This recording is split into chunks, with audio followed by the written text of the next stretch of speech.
Can you come up with a word or a phrase that matches these two symbols? If so, you'd be great at match 5. I'm Kylie at Games Unlimited, and these are my picks of the week.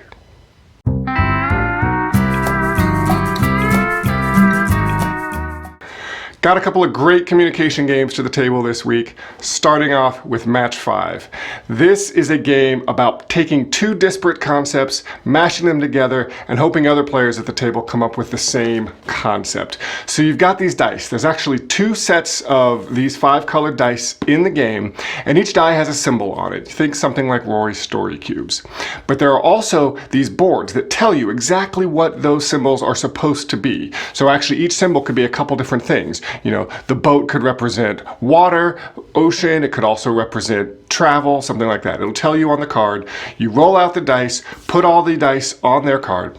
Then the fun begins. You have 2, might be 3 minutes, there's a little sand timer, to come up with a word or a concept that links every combination of dice. So there's 10 different combinations out there. You're frantically writing down for each combination of die. So what does big and sport have in common? What does death and vegetable have in common? What can you come up with those? You write those down, and then once everybody's done or the time is up, you're going to go around the table and you're going to tell everyone what you got for each combination. Now, as long as the table agrees that what you came up with makes sense, you're going to get a point.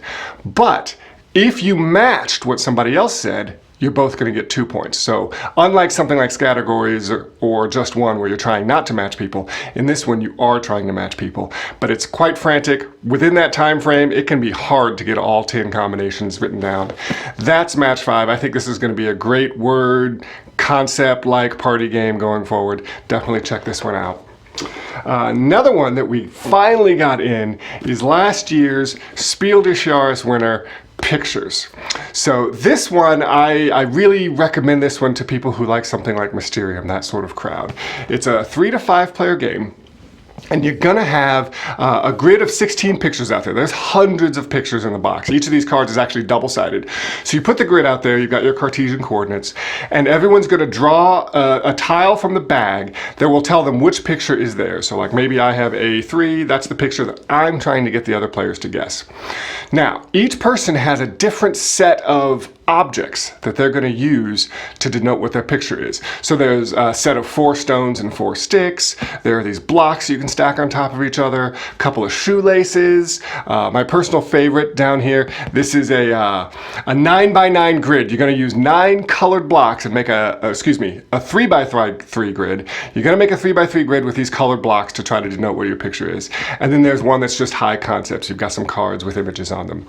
So everybody's going to make their thing, and then you're going to go around the table. So, you know, what do you think that person's picture is? Everyone's going to vote, and you're going to get a point if you're right, and they're going to get a point for every person that guessed it right.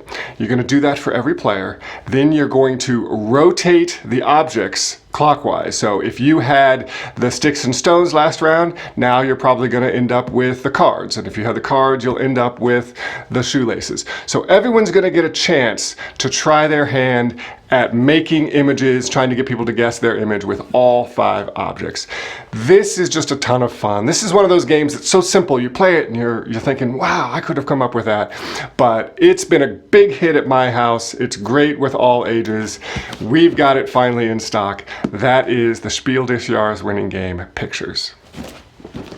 And last up, I'm going to talk about kind of an oldie but a goodie now, Skull King. We talk about this game at the store all the time. It's probably our most played game in the store.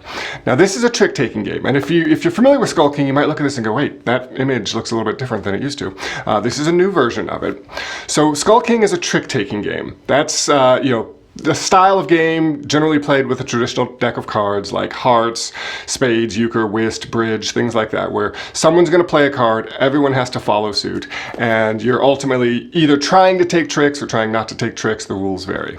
Now in Skull King, what sets it apart are 2 things. One, you're going to play 10 hands, but the first hand, everyone only has 1 card. Second hand, everyone has 2 cards. Third hand, 3 cards, all the way up to 10. So it's going to keep increasing how many cards are in each hand. But the other thing is, each person's bidding simultaneously how many tricks they think they can take. So you're going to go 1, 2, 3, boom, I think I can take 2 tricks. or whatever, and you need to hit that number exactly. If you take exactly as many tricks as you said you would, you're going to get 10 times that number. So if I said I was going to take, 20 times. If I said I was going to take 3 tricks and I get all 3 tricks, boom, 60 points for me. There's also some cards with some bonus points on it, so you can get more than that. But if you're off, you're gonna lose 10 points for every trick off you were. So that means if you bid 3 but only got 2, minus 10 points. If you bid 3 and only got 1, minus 20 points. But also if you went over, if you bid 3 and got 4, that's still minus 10 points. Plus you're no longer eligible for any of those bonus points. There's some fun trickery in the game. There's a trump suit, there's a mega trump suit. The pirates kind of beat everything. There's a lot of fun things like the Kraken. When the Kraken's played, that trick is just destroyed. Nobody will win it, and that can really ruin somebody's day.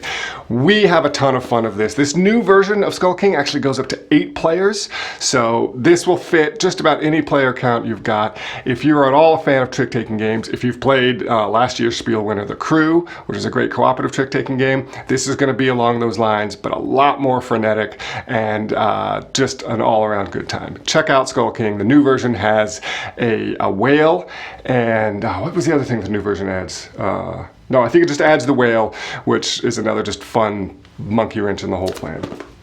Okay, those are my picks of the week. Please come on by. We're going to have Match 5 set up. We're going to have pictures set up so you can take a look at those games. I want you to come on down, pick up a game, and unbox some fun.